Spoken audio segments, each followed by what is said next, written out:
Hello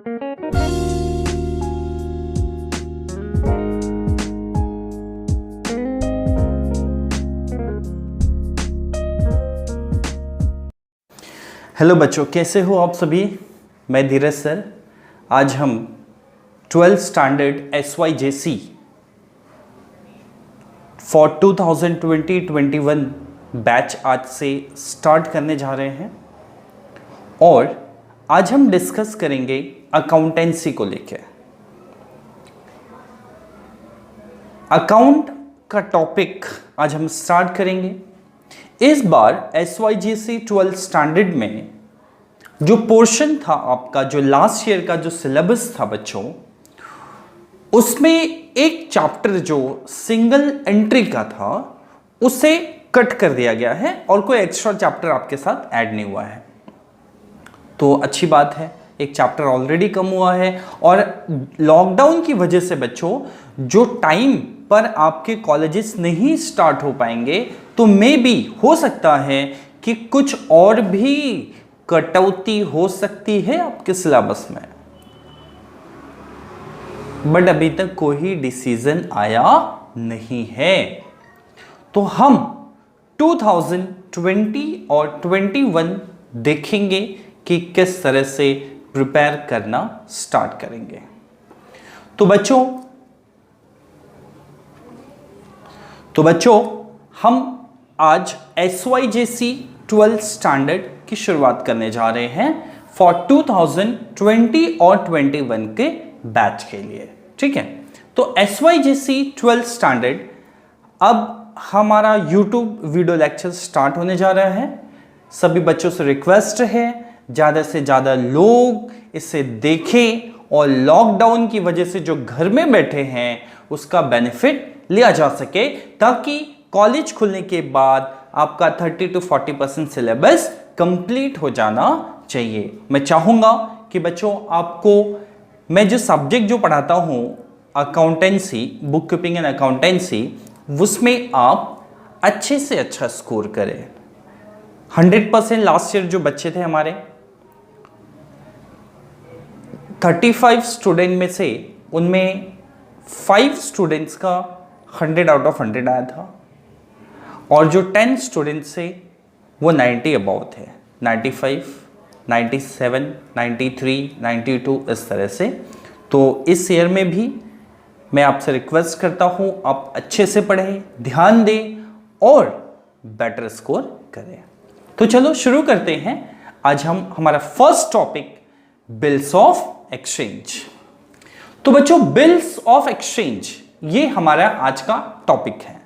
accountancy में मैं आपको स्टार्टिंग टू एंडिंग ये सिखाऊंगा कि वन स्टेप बाय स्टेप करके आपको कोई इतना भागना ही नहीं है कि सर फटाफट आपको यहाँ पे भागना होगा, ऐसी कोई बात यहाँ पे नहीं है। आप आराम से इसे देखिए और अच्छे से इसे ग्रास्प कीजिए, ठीक है।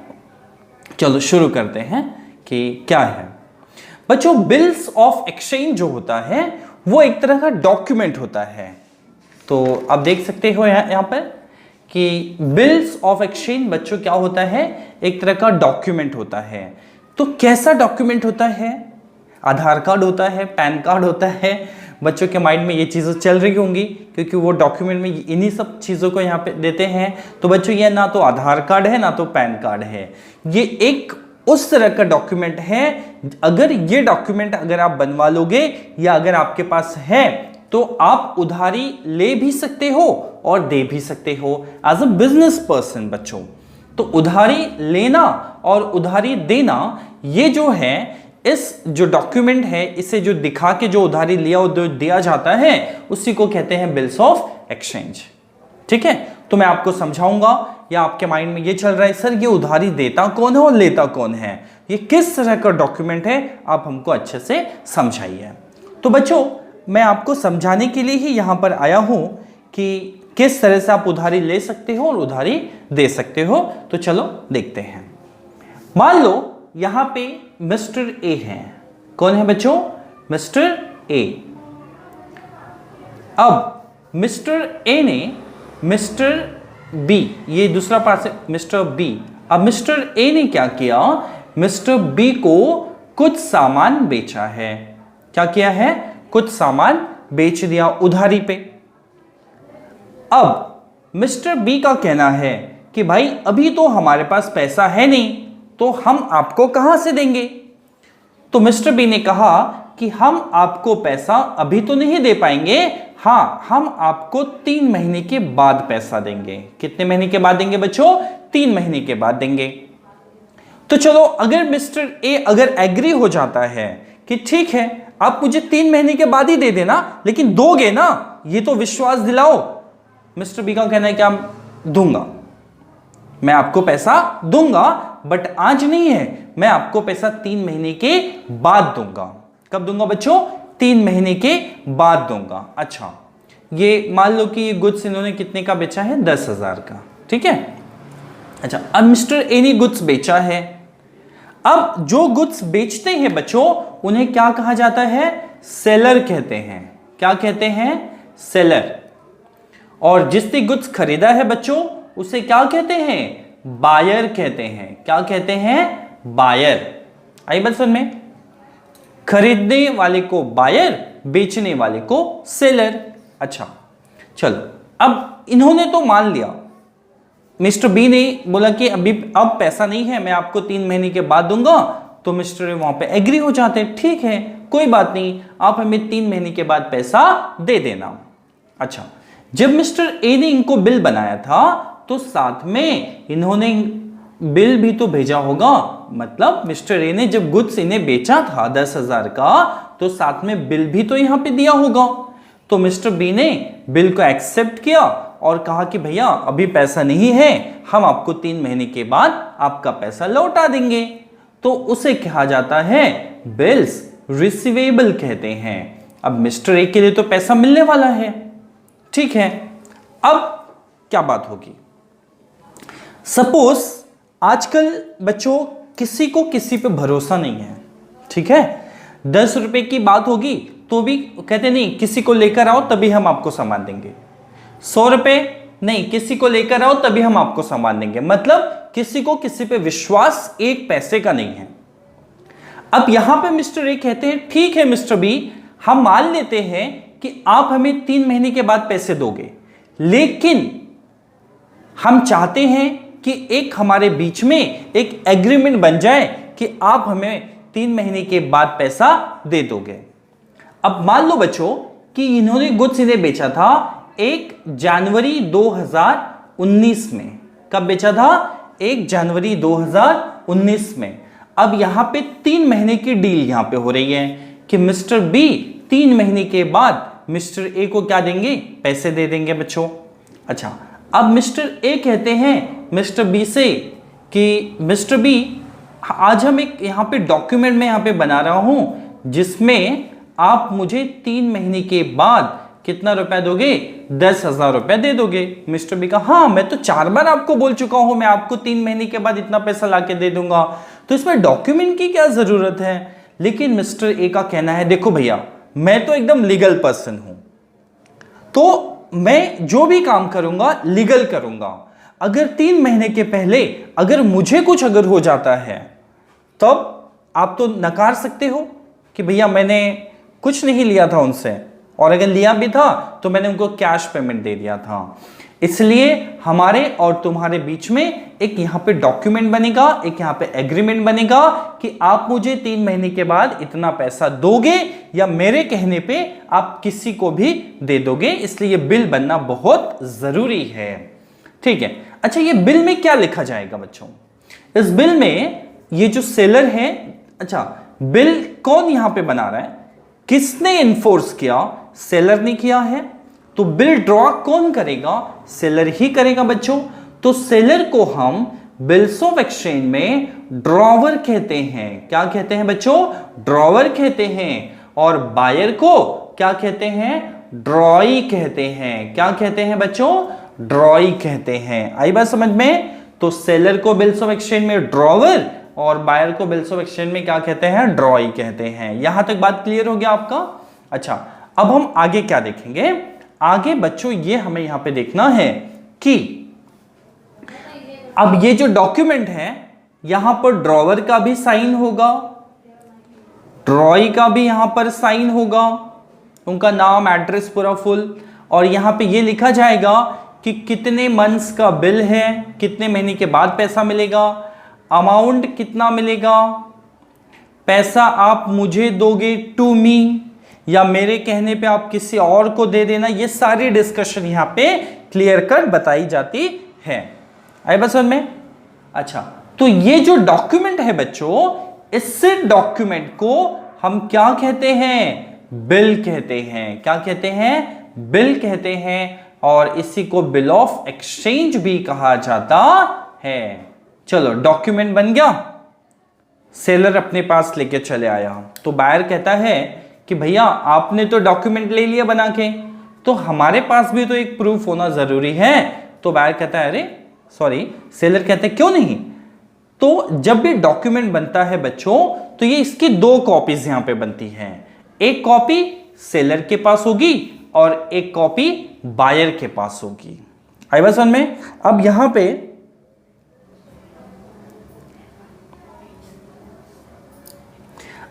पे हम यहां पे डिस्कस करेंगे कि भैया सेलर हो गया, बायर हो गया, ए हो गए, बी हो गए, ड्रॉअर हो गया, यहां पे ड्रॉई हो गया, 10,000 का गुड्स बेचा गया है और उसके बदले यहां पे बिल से रिसीवेबल है। अब इनका ये भी बन गया, डॉक्यूमेंट भी यहां पे बन गया। अब क्या किया जाए?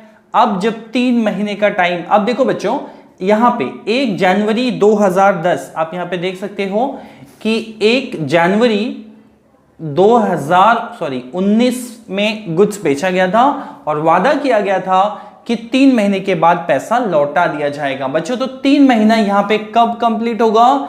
3 महीना यहां पे कंप्लीट होगा 31 मार्च 2019। ओके, बात समझ में आई? अच्छा, इसके तो क्या 1 जनवरी 2019 और 31 मार्च 2019 मतलब 3 महीने यहां पे कंप्लीट हो जाता है। आई बस समझ में? अच्छा, 3 महीने कंप्लीट होने के बाद तो क्या इस डेट को इनको पैसा यहां पे दिया जाएगा? नहीं, इस डेट को, जो भी डेट दिया जाता है उनमें 3 डेज का ग्रेस पीरियड होता है बच्चों। क्या होता है? ग्रेस पीरियड भी दिया जाता है कि अगर किसी रीजनवश अगर ये पैसे नहीं मिल पाए तो 3 दिन के अंदर आपको हम 3 दिन का एक्स्ट्रा टाइम यहां पे देंगे, आप हमें पैसे दे दीजिए। इसका मतलब है कि जो 31 मार्च से 3 दिन बच्चों अप्रैल का मंथ आ जाता है, 1 अप्रैल, 2 अप्रैल और 3 अप्रैल। तो क्या 3 अप्रैल को पैसा दिया जाएगा? ना, 3 अप्रैल रात के 12 बजे तक ये 3 दिन होता है। अब इसके बाद 12 बजे के बाद तो 4th स्टार्ट हो गया।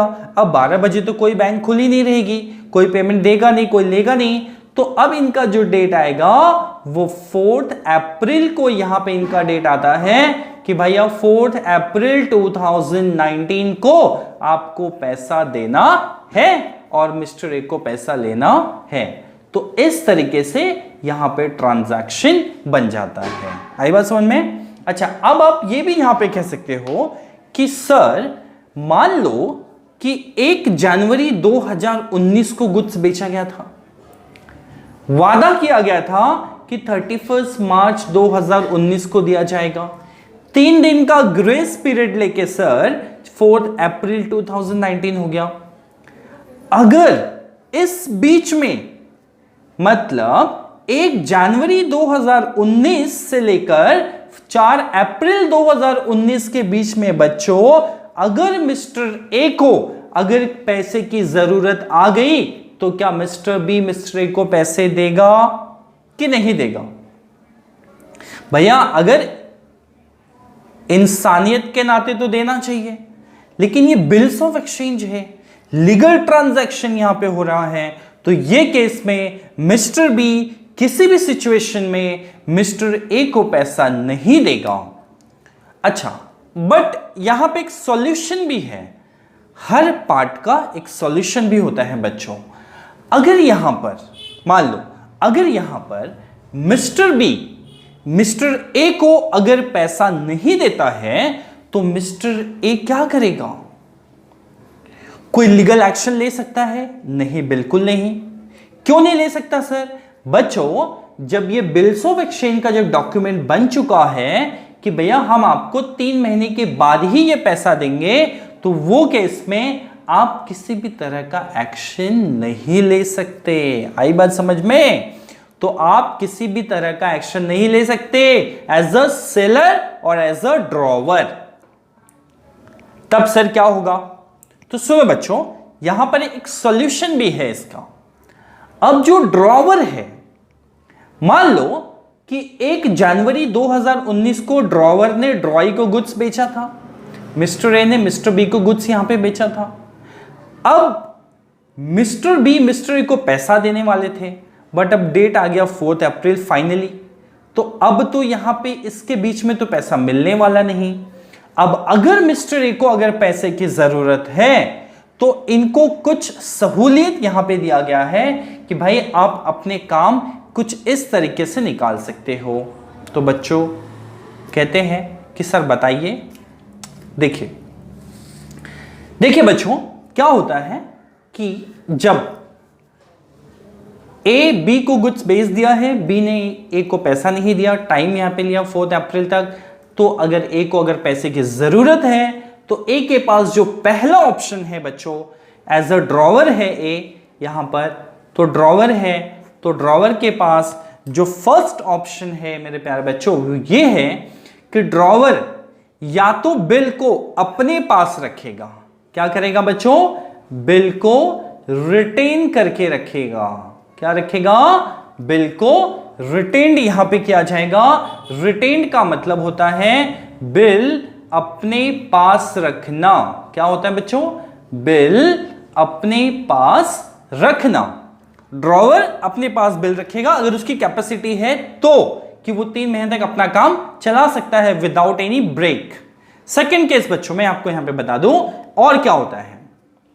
अगर अगर सेलर के पास पैसे की कुछ कमी है और उसे जो डेट दिया गया था 3 महीना, उससे पहले अगर उसे यहां पे पैसे चाहिए तो हर संभव प्रयास करने के बाद भी सेलर बायर को फोर्स बिल्कुल नहीं कर सकता।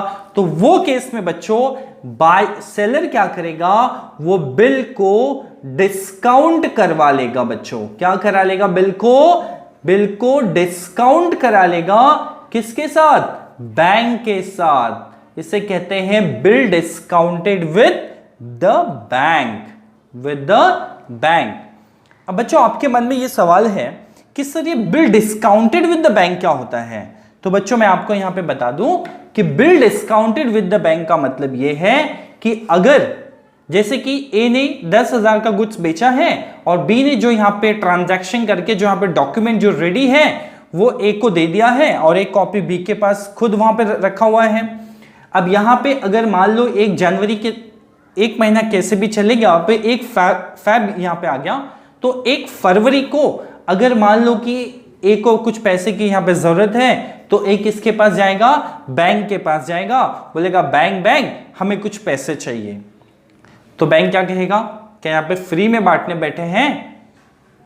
नहीं। एक कहता है नहीं मुझे फ्री में पैसा नहीं चाहिए, मेरे पास एक बिल्स ऑफ एक्सचेंज पड़ा है, ये मेरे पास एक डॉक्यूमेंट पड़ा है, आप ये ले लो और इसके बदले मुझे क्या दे दो बच्चों? पैसे दे दो। बैंक कहता है ठीक है, अब वो डॉक्यूमेंट लेकर आओ, हम आपको पैसे दे देंगे। ए हंसता हंसता घर पे चलेगा कि चलो अब कल मैं डॉक्यूमेंट लेकर आऊंगा और मैं बैंक को बेवकूफ बना के पैसे ले लूंगा। तो भैया बैंक भी इतनी बेवकूफ नहीं है मेरे प्यारे बच्चों। अब यहां पे बात क्या होगी कि मिस्टर ए जो यहां पर हैं, जब वो बैंक के पास जाएंगे और जब ये डॉक्यूमेंट यहां पे जो बिल्स ऑफ एक्सचेंज है, जब ये डॉक्यूमेंट वो जो बैंक को देंगे 10,000 का, अच्छा डेट भी आप याद रखना बच्चों, 1 फरवरी 2019। क्या है? 1 फरवरी 2019 को जब ए डॉक्यूमेंट बी को देंगे बैंक को, तो बैंक उन्हें ऑन द स्पॉट यहां पे कैश दे देती है। अब वो तो हंसता हंसता ये गया कि चलो मैं 10,000 रुपए ले लूंगा, लेकिन बैंक ने जब उसके हाथ में 9,300 रुपए थमा दिए तो ए को शॉक लगा, अरे 10,000 के बदले केवल 9,300, तो बैंक ने कहा कि भाई 700 रुपया हमारा डिस्काउंट है। कहता वो क्यों, मैं आपको दूंगा ना पैसा 10,000। कहते फिर हमें फायदा ही क्या है बैंक चला के, ये 700 रुपया हम आपको 2 महीने पहले यहां पे जो पैसा दे रहे हैं, 2 महीने पहले, तो 2 महीने पहले जो पैसा दूंगा उसका इंटरेस्ट वगैरह सब चार्ज करके एज अ सर्विस चार्ज कितना होता है, 700 रुपया होता है। बोलता है अच्छा ठीक है चलो दे दो, अभी हमें फिलहाल काम है। तो इस तरीके से ये डिस्काउंट यहां पे किया जाता है। सॉरी बच्चों। थर्ड वन है, चलो पहला बिल को रिटेन किया गया, अपने पास यहां पे रखा गया। दूसरा बच्चों बिल को यहां पे डिस्काउंट करा लिया बैंक के साथ में। अच्छा थर्ड वन क्या किया जाता है, तो थर्ड वन यहां पे बिल को एंडोर्स्ड किया जाता है। क्या किया जाता है, एंडोर्स का मतलब है किसी भी थर्ड पार्टी को आपने बिल दे दिया है, थर्ड पार्टी को बिल देना। लाइक आप किसी को देके आप उससे उतना पैसा ले लेते हो और बाद में उसको वो पैसा मिल जाता है अगर कोई आपके जान पहचान का है तो। Fourth one, bill sent for collection के लिए बच्चों यहां पे जाता है। बिल सेंट फॉर कलेक्शन के लिए चले जाता है। ये बिल सेंट फॉर कलेक्शन क्या होता है सर, तो बच्चों ये बिल सेंट फॉर कलेक्शन जो होता है ये एक एजेंसी यहां पर होती है। कौन होती है, ये एक एजेंसी होती है। अगर आपके पास टाइम नहीं है तो आप यो बिल इनको दे दो, ये वो कलेक्ट कर लेंगे और कलेक्ट करने के बाद इनका जो चार्जेस होता है वो कट करेंगे, बट वो डिस्काउंटिंग से थोड़ा कम होता है। वो जो चार्जेस होता है वो कट करेंगे और बाकी पैसा आपके बैंक अकाउंट में ट्रांसफर कर देंगे। तो वो एक एजेंसी के तौर पे यहाँ पे काम करती है।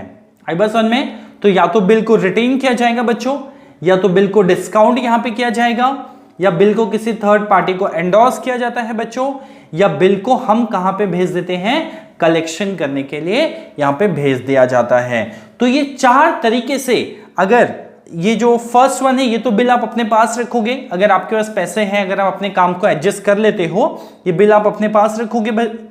लेकिन ये जो है बिल डिस्काउंटिंग है, एंडोर्स करते हो, और बिल सेंट फॉर कलेक्शन है। ये जो 3 केस हैं ये आपको आपके ड्यू डेट से पहले आप अपना पेमेंट ले सकते हो और पेमेंट लेके आप अपना काम कर सकते हो। ठीक है, तो बच्चों यही है हमारा बिल्स ऑफ एक्सचेंज। यही है हमारा बिल्स ऑफ एक्सचेंज, जो कि एक डॉक्यूमेंट है एज अ बायर और सेलर का यहाँ पे ट्रांजैक्शन होता है।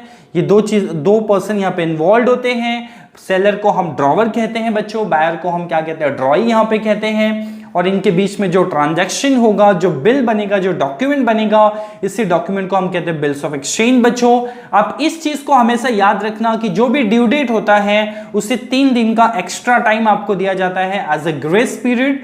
तो ये 3 दिन इंक्लूड किया जाता है। और अगर ड्रॉवर को ड्यू डेट से पहले, लाइक मैच्योरिटी के पहले अगर यहाँ पे पैसा चाहिए तो वो क्या करेगा, बिल को रिटेन करेगा अगर उसके पास पैसे है तो, या अगर नहीं पैसा है तो वो डिस्काउंट करा लेगा, बैंक से पैसे ले लेगा, कुछ कम पैसा उसे यहाँ पे मिलेगा। एंडोर्स भी हो सकता है और बिल सेंट फॉर कलेक्शन भी यहाँ पे हो सकता है। आई बात सुने बच्चों, तो आज जो हमारा फर्स्ट जो लेक्चर है बिल्स ऑफ एक्सचेंज का, जो बच्चों इंट्रोडक्शन था वो ये रहा आपका, आपके सामने है बिल्स ऑफ एक्सचेंज। अगर इस टॉपिक में बिल्स ऑफ एक्सचेंज के इंट्रोडक्शन में बच्चों अगर आपको कोई भी डाउट है, सिंगल डाउट है, क्योंकि अगर एक छोटा सा भी अगर डाउट अगर आ गया तो वो हमारे सारे एक्सप्लेनेशन को वो तहस नहस यहाँ पे कर देगा। इसलिए मैं आपसे फिर से एक बार कहता हूं, अगर आपको थोड़ा सा भी अगर डाउट है तो प्लीज आप मुझे कमेंट कीजिए ताकि मैं आपके डाउट्स को जल्दी से जल्दी सॉल्व कर सकूं बच्चों। और ऐसे और भी बच्चों, अभी जो ये जो फर्स्ट लेक्चर था, अब हम बिल्स ऑफ एक्सचेंज का जो सेकंड लेक्चर देखेंगे, उसमें मैं आपको कुछ थ्योरी पार्ट है बिल्स ऑफ एक्सचेंज का, जो एक्चुअल जो डेफिनेशन है, मीनिंग है, और ये जो फॉर्मेट है ना बिल ऑफ एक्सचेंज का डॉक्यूमेंट, ये मैं आपको उसमें प्रॉपर एक जो फॉर्मेट होता है वो एग्जाम में भी आता है फॉर 5 मार्क्स के लिए, वो फॉर्मेट के साथ में प्रॉपर प्रेजेंटेशन में वो मैं आपको अच्छे से बता के दूंगा। और बच्चों ये वीडियो आपको कैसा लगा जरूर मुझे कमेंट में बताइएगा, और अपने दोस्तों से भी शेयर कीजिए, ज़्यादा से ज़्यादा अपने कॉलेज के दोस्त, क्लासेस के दोस्त, और जो भी आपके 12th स्टैंडर्ड के दोस्त हैं उनसे शेयर कीजिए और उन्हें भी ये लिंक भेजिए ताकि वो भी इस टॉपिक का और जो भी लेक्चर्स होंगे SYJC का, उसे भी इनका लाभ मिलना चाहिए। तो बच्चों प्लीज सब्सक्राइब मेरे चैनल को एज अ देयर, ताकि आपको लेटेस्ट से लेटेस्ट वीडियो मिलता रहे। Thank you.